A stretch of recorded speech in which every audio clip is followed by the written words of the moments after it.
Welcome to the Reindl Report, a podcast out of San Diego, California that rewrites the definition of mediocrity. What you just said is one of the most insanely idiotic things I have ever heard. At no point in your rambling, incoherent response were you even close to anything that could be considered a rational thought. So come along for the ride as Paul Reindl takes you through the world of sports with insight, interviews, and incredibly bad jokes. It just seems like the people that are so butthurt about it. Did you just throw a butthurt out there? Yeah, I said butthurt. 2005 called. They want their turn back.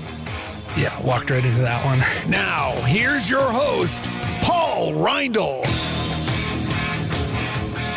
And what is going on? Paul Reindl here for another episode of the Reindl Report. And man, this one's going to be awesome. This one's going to be good, you guys. Not that the other ones aren't good. Let's be honest. Okay. Make your jokes. Get it out of your system now. But I'm excited about this podcast. So here's what's going on. Typically, this podcast comes out on a Wednesday, usually Wednesday morning. Usually gets recorded, the night before, maybe the day of. And technically, it's still a Wednesday. This is being recorded late Wednesday night on November 2nd, 2016. God, it's November already. It's crazy. Being recorded late, I wanted to give myself an extra day because we had Game 7 of the World Series tonight.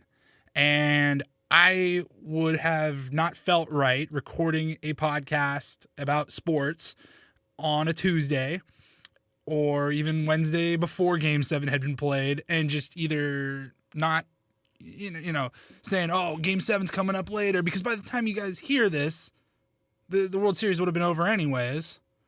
And I wasn't going to have a podcast even in the midst, at the halfway point in the NFL season.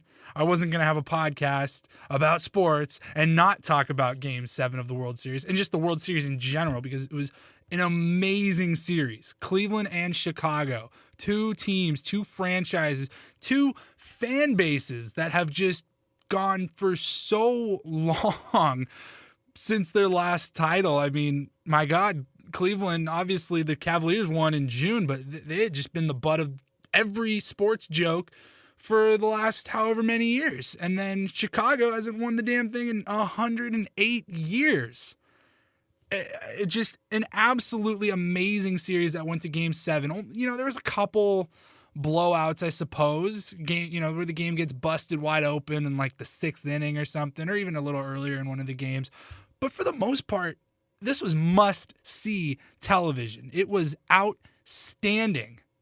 Just phenomenal baseball. And I understand that I like baseball a lot more than most people. Not most people, but a lot more than some people. There are some people that I know that are completely turned off by the sport.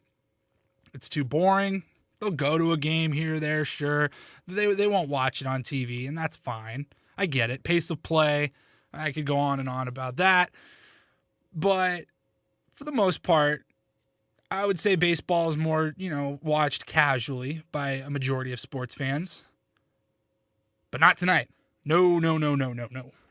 Everybody was watching this. Game 7. I mean, no matter what happened, the storyline was going to be incredible.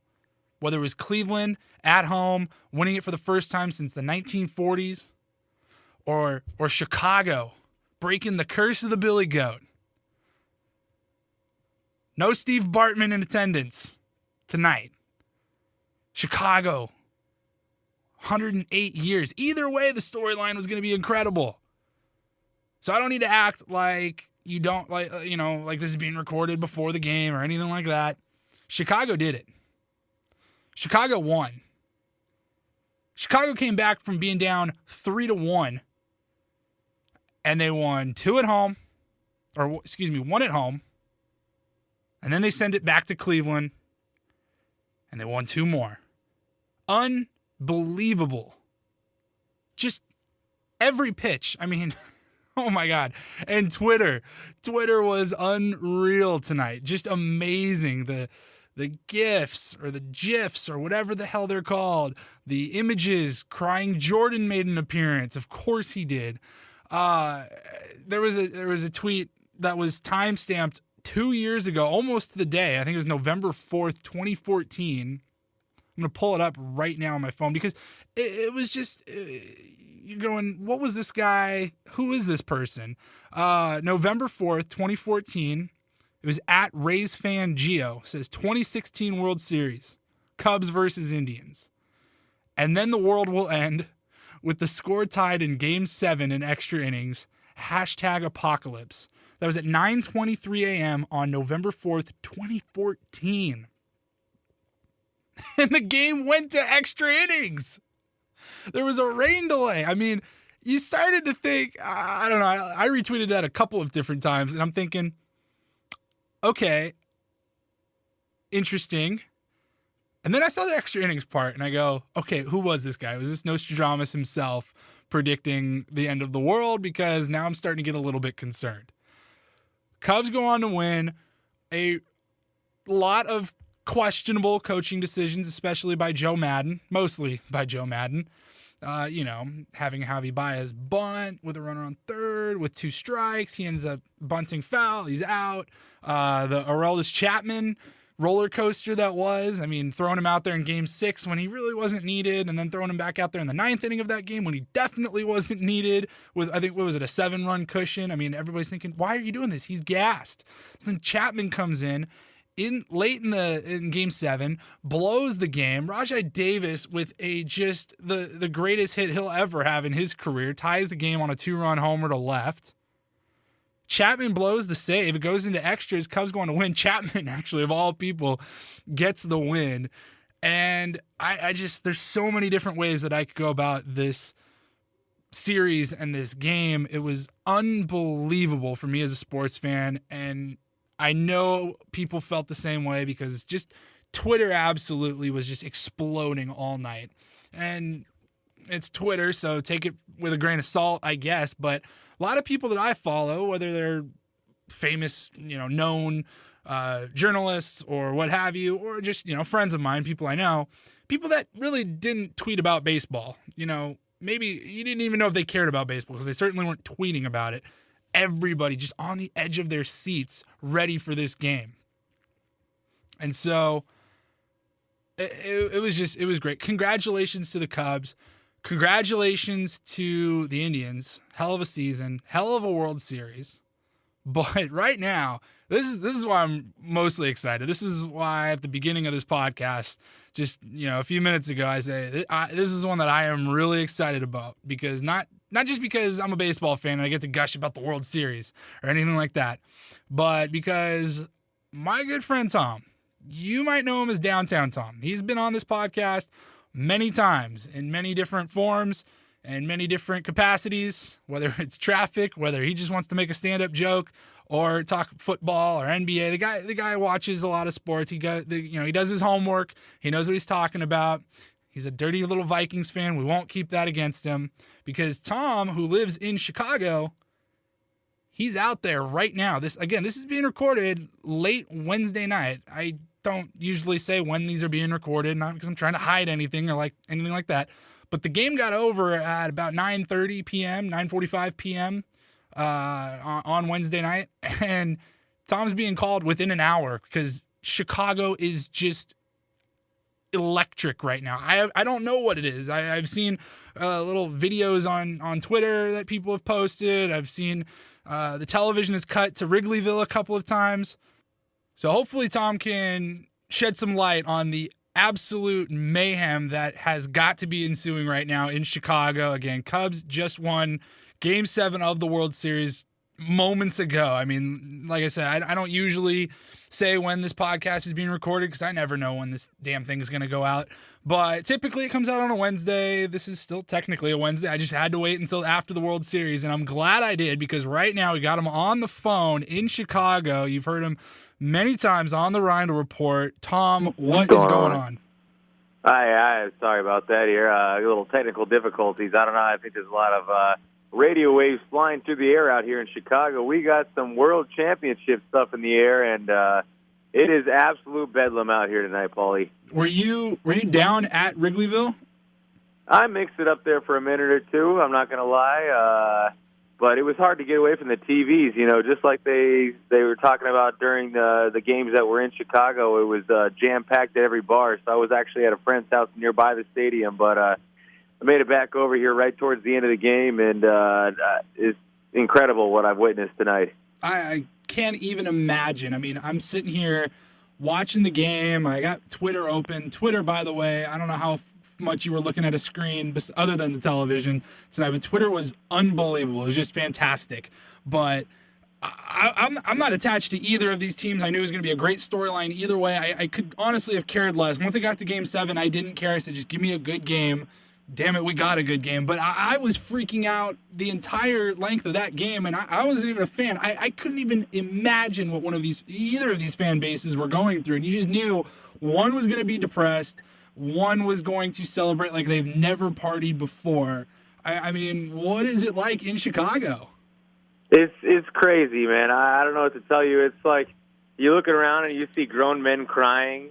You see fireworks going up. I on the way home, I witnessed a man ran into the middle of a street and tied a firework to a drone. And then he lit it off, and as the drone started to lift, it exploded and killed the drone in the air. Oh. It's like obviously brain capacity is at a minimal right now, but I think the celebration is at a maximum, so they don't really give a damn about those kind of things. But it was pretty incredible to witness, I'm not going to lie. Fireworks going off. Every car that drives by has got its horn held on all the way.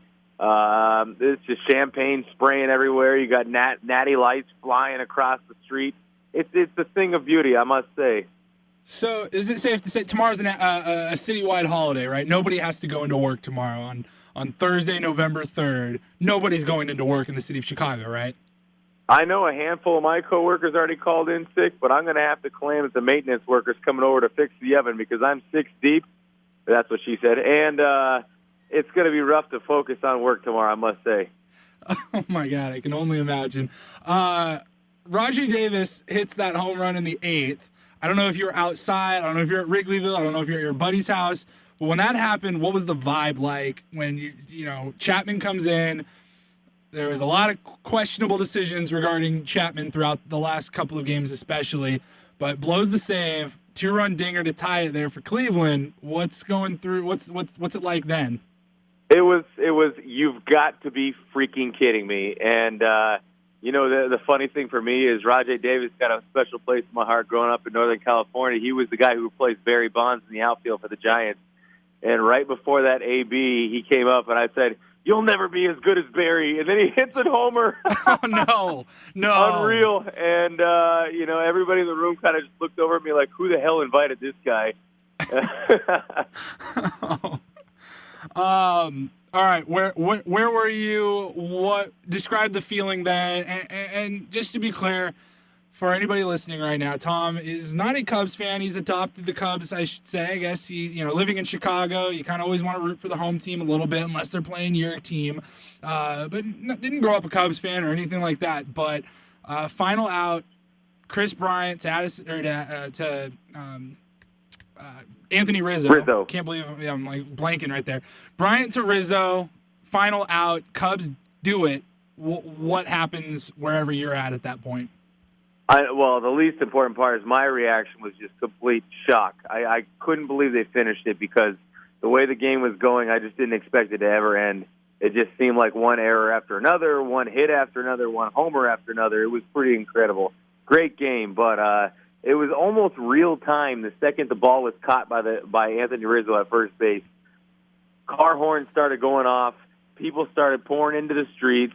I think I saw a bottle of champagne chucked up into the air and shatter, which is complete idiocy, but, you kind of let it fly when things like this happen. And, as I speak to you right now, I can see in my own range 3 choppers above Wrigley Field right now just circling. I'm not sure what kind of shot they can be getting given that there's nobody in the stadium, but there's thousands outside circling the stadium as we speak. And, we're nearing 1 a.m. right now, and it doesn't seem like the party's going to stop anytime soon. So the Chicago natives have been waiting a long time for this party, and they're not going to let it go by without getting their licks in tonight. All right, Tom, before I let you go, I was earlier in this podcast before you came on, where I was talking about how just incredible this series was. I saw on Twitter, especially people that I know, whether they cover different sports or they're friends of mine, that just never tweet about baseball. I mean, this was must-watch television, not just Game 7. I mean, it was a really great series. How would you sum it up, especially being out there in Chicago? Yeah, it was a fantastic series for the MLB, man. I think that they're going to obviously pull in a lot more casual fans in this series, and obviously going to a Game 7, you're captivating the whole nation. So I feel like the audience was a lot more broad than usual, and the players didn't disappoint with this Game 7. You had a lot of talent coming in with the Cubs and a lot of no-namers with the Indians, but with the 7-game series, you get to learn a lot more about this Indians team, and, man, hats off to them. I thought they played fabulous, but it just came down to, getting more runs, and, I mean, now it's obvious, but 8-7 in the final game of the series, and there was great pitching going on. That just means there's a lot of very talented baseball players on the field, and I enjoyed the whole thing. It was not a moment where I was sitting there and being like, oh, man, this is baseball all over again. No, this was great freaking TV, and I enjoyed every minute of it. I don't know about you. I couldn't get enough of it. I'm sad it's over. I got to wait until April now. But, hey, Tom, how about this? I don't know if you saw this on Twitter. It went very viral. It's over 75,000 retweets. On November 4th, 2014, somebody named @RaysFanGeo tweeted 2016 World Series. So 2 years ago, almost to the day. 2016 World Series, Cubs versus Indians. And then the world will end with the score tied in Game 7 in extra innings. #apocalypse. I'm going to run to the basement at this point. I had no idea that existed, and I'm a little freaked out. So if they start telling me anything else about my life right now, it's pretty much doomsday for me. I mean, I retweeted that multiple times throughout the game. Towards the end, I think I noticed it in like the 6th or 7th inning, and I go, okay, that's weird. And then it goes into extra innings, and the rain delay, and I'm thinking, oh my God, the world might end tonight. My God. Yeah, I'd heard about that guy who said it in the yearbook all those years ago. Right. That was up on social media. Obviously people making, guesses towards the World Series with the Cubs coming up and all that. That doesn't shock me too much. But to guess the Cubs versus the Indians going into extras in Game 7? I'm honestly getting chills just thinking about it and sitting here talking about it. But again, Twitter was just incredible. I will probably lay in bed tonight as I'm falling asleep, and I might just go back and read my timeline, what I retweeted, what I liked. It was incredible. J.R. Smith at the game, taking off his shirt. A lot of jokes. Why didn't they hand it off to Marshawn Lynch after the Rajai Davis home run? Oh God. What else did we have? We had Draymond Green tweeted out immediately after the final out. He said, "Man, 3-1 sucks." I think this one might be my favorite. A picture of Steve Bartman back in 2004. And it just says, "Genie, you're free." Oh God! So Bartman's I'm just off wanting the to hook. see how many different iterations they can put the Jordan face into for this. I've already seen one on the Indian. I saw somebody put the tarp. Yep, They had the Jordan face on the tarp. That was pretty clever. I saw the tarp, and then I saw just the Indians logo. With Jordan's face in between it or something. Maybe like this that. is a good time to retire Chief Wahoo. What do you think? And replace it with Crying Jordan? Maybe. How about the LeBrons, the Cleveland LeBrons? Is there any bigger name or athlete to ever grace the city? I don't think so. No, I certainly can't think of one off the top of my head. If you saw, you might have seen it on television. When Cleveland hit that home run in the 8th to tie it, LeBron was going ballistic up in a suite. I mean, absolutely going nuts. Yeah, and I think Kevin Love started to celebrate too, and he smacked him across the face like, "You'll celebrate when I tell you can, son." But I digress. Well, J.R. Smith taking his shirt off, that was the best. It was also during the broadcast. I saw it on, or I don't know if they showed it on television, actually. I saw it on Twitter. People that were at the game, reporters that said on the Jumbotron, right, they show a very subtle, calm LeBron James. I think he was talking with his wife sitting next to him. I'm assuming it's his wife. Let's hope it's his wife.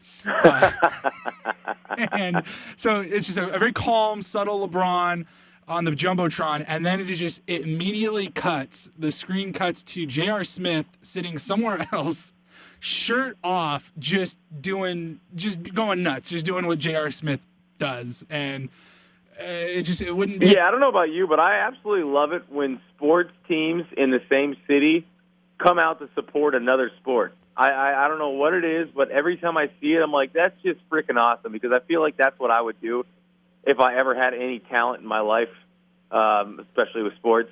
But I just love seeing it in, when the Cavs are out there for the Indians, it's like you expect that, but when they actually do it, it's like, man, this is so cool. This is awesome.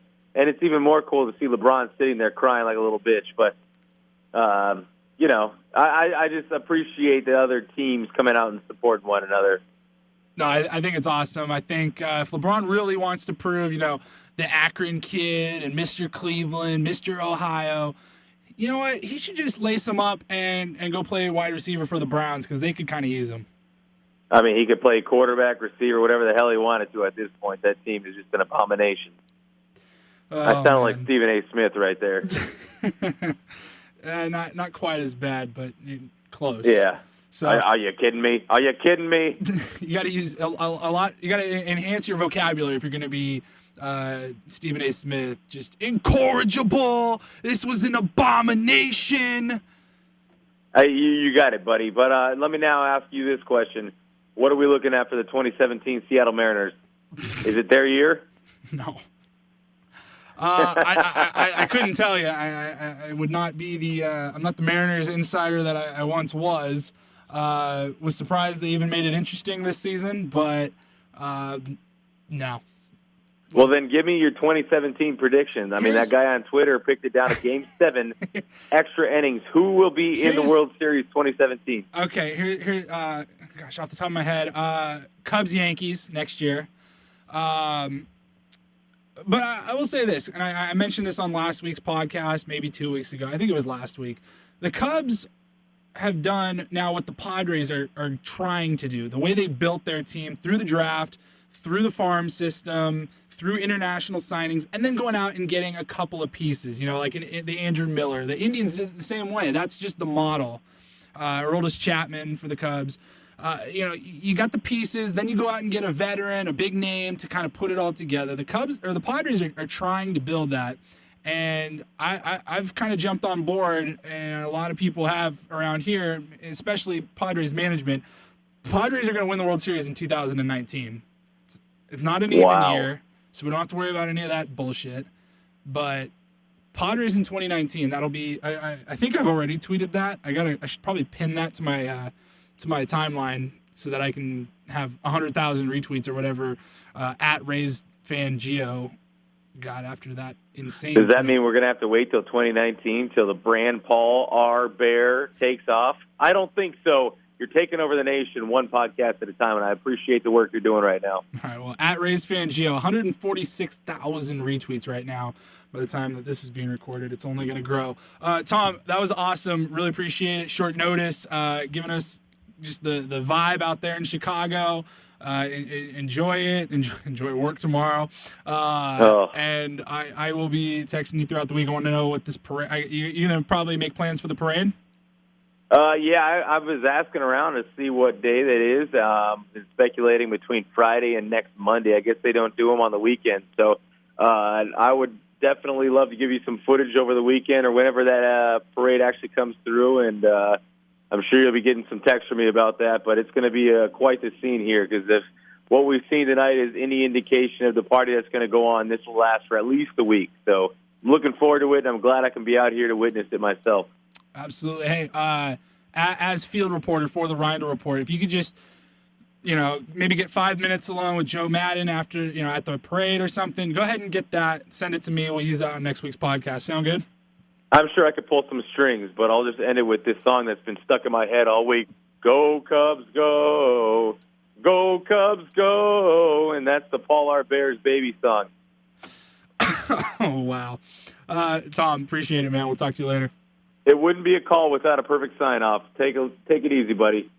Yeah, okay, I'll do my best. Hey, really, though, great stuff out of Tom. That was fun for me to kind of just get just a taste of what it's like out there in Chicago. Again, I can't even imagine what either of those fan bases had gone through. I mean, 1945 since the Indians had last won it. 1948, actually, I think it was. So, I mean, 68 years for the Indians, 108 years for the Cubbies, and you just knew. I mean, Game 7, obviously, but regardless of the outcome of that series, one fan base was just going to be absolutely devastated, and another one was going to be wishing that their parents or their grandparents, maybe whoever gave them a baseball when they were a kid, that person's gonna be wishing that their relative was there to watch the Cubs win the World Series. I mean, it's just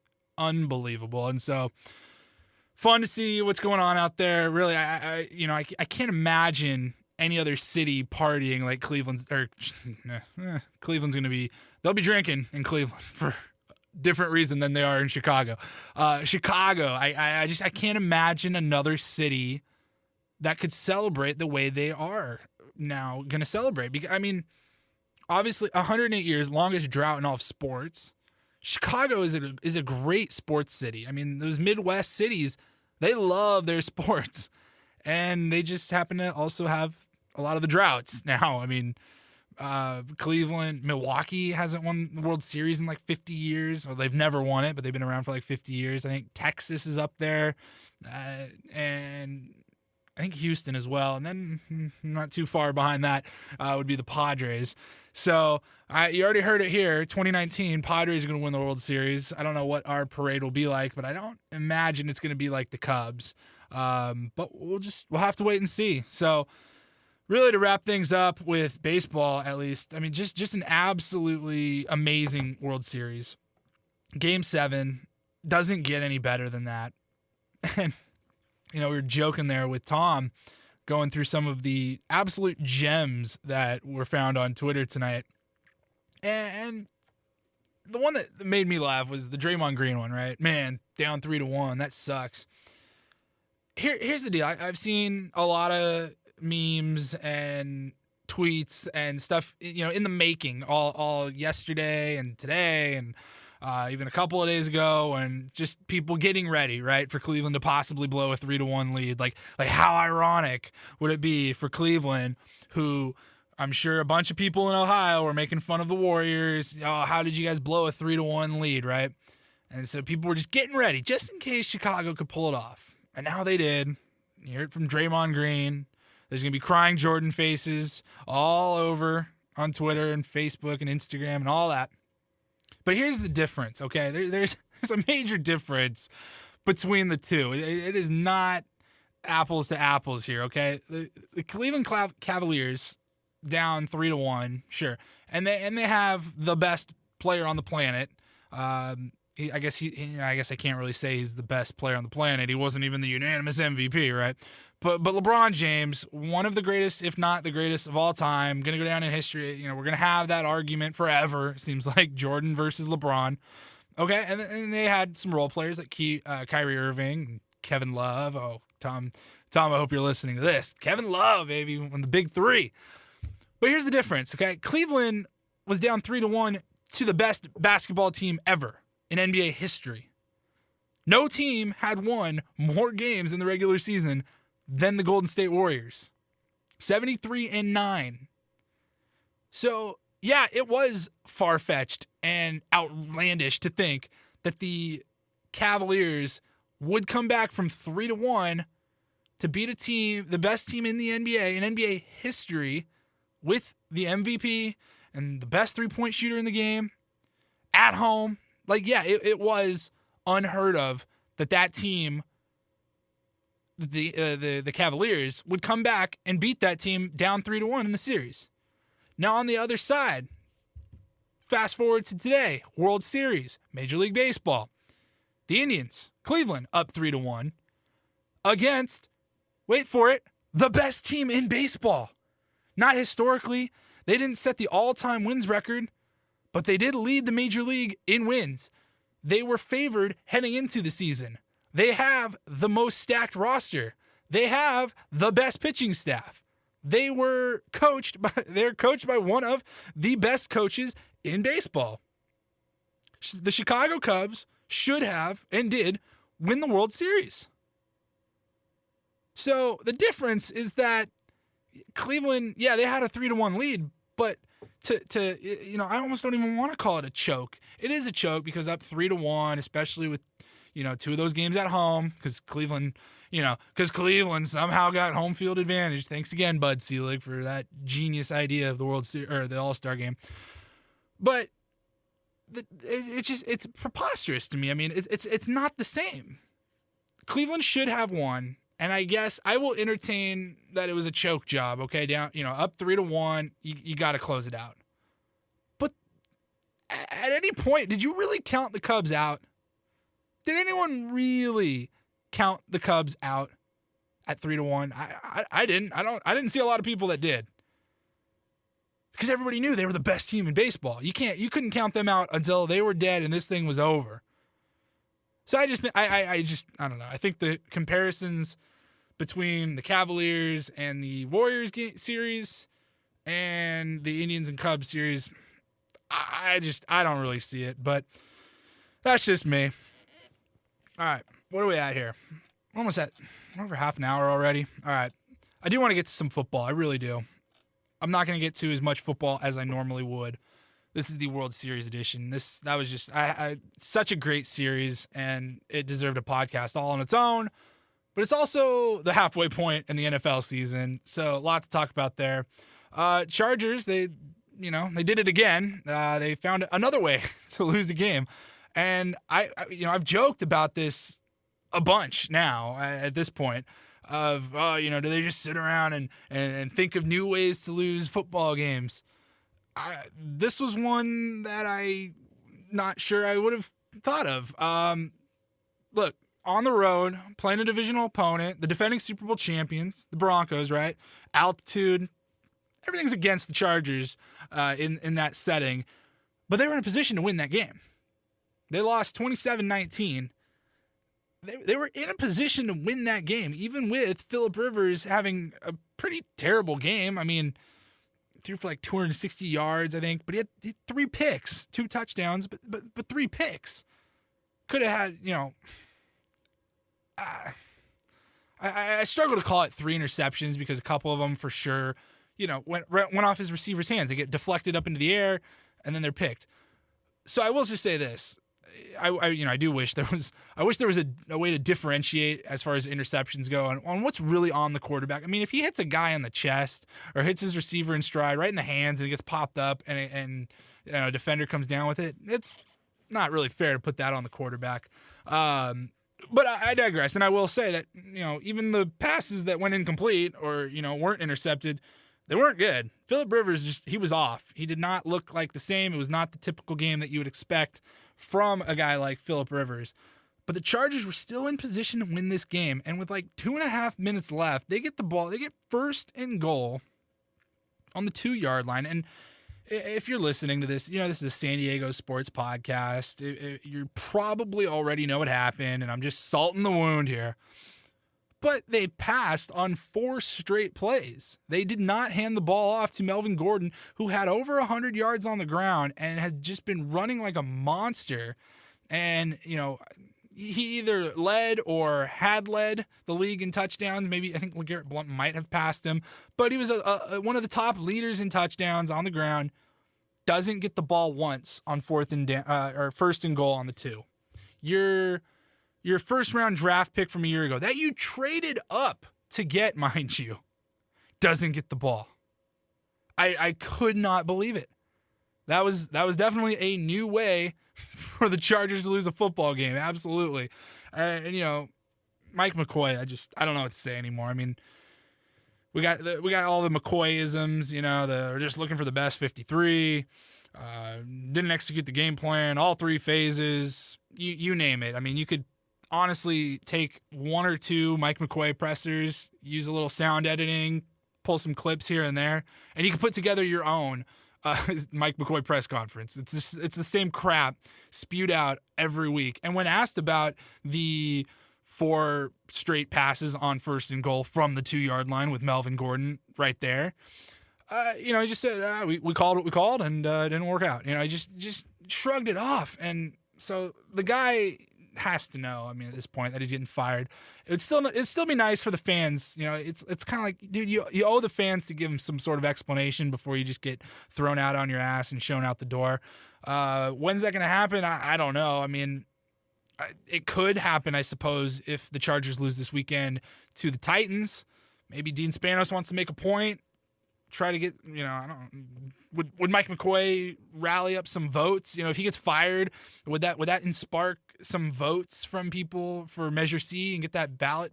It's not going to happen, but try to get that stadium built, get the ballot, the bill passed. I don't know if Mike McCoy being fired, if his status as the coach of the Chargers really would impact a ton of votes, but maybe Dean Spanos sees that differently. I think they're probably going to ride McCoy out, and he'll be gone, in the offseason. But yeah, the Chargers, they found another way to do it. It's at this point, I really don't know what else to say, and not just because I said I wanted to be quick here, but I mean, I'm at a loss for words. I really am. So the last thing I wanted to talk about was something that we talked about last week's podcast, maybe 2 weeks ago. Cam Newton. So a couple weeks ago when we talked about it, I had a bone to pick with Cam Newton because Cam Newton was sad and he was angry and he walked out of his press conference after maybe a minute, maybe 2. And I granted him like the Super Bowl. It was very similar to that. He didn't want to talk to anybody. He was pissed. And I gave him that one. It was the biggest game of this guy's life, and he just lost. They went 15-1 in the season. Like, I understand he was pissed, and it's a Super Bowl. I don't know.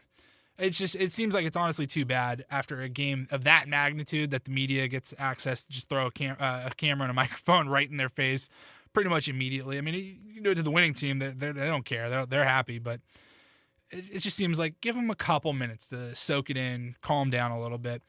But Cam was upset. So just a couple weeks ago now, the Panthers are absolutely terrible football team. They are not good this year. They are not the 15-1 Panthers that we saw absolutely just shred everybody last year.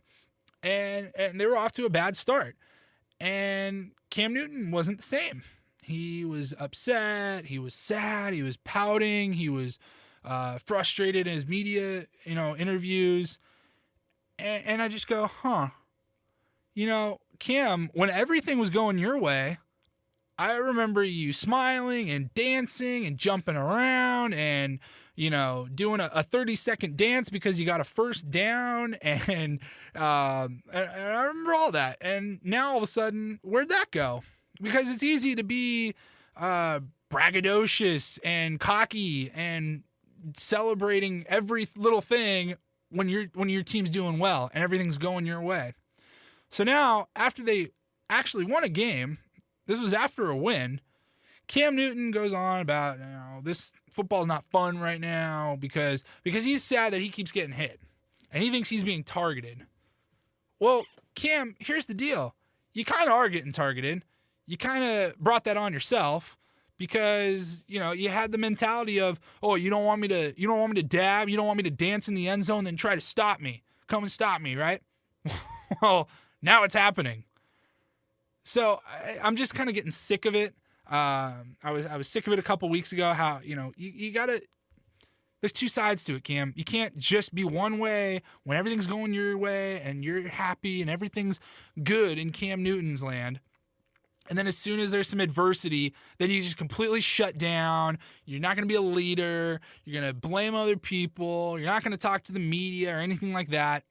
That just looks childish. It's like you're throwing a temper tantrum. And here's the other deal about getting hit. You're a football player. Football players get hit. Deal with it. I understand you're the quarterback, and this is the no fun league now, and you're not allowed to touch the quarterback. I get it. But here's the other thing, Cam.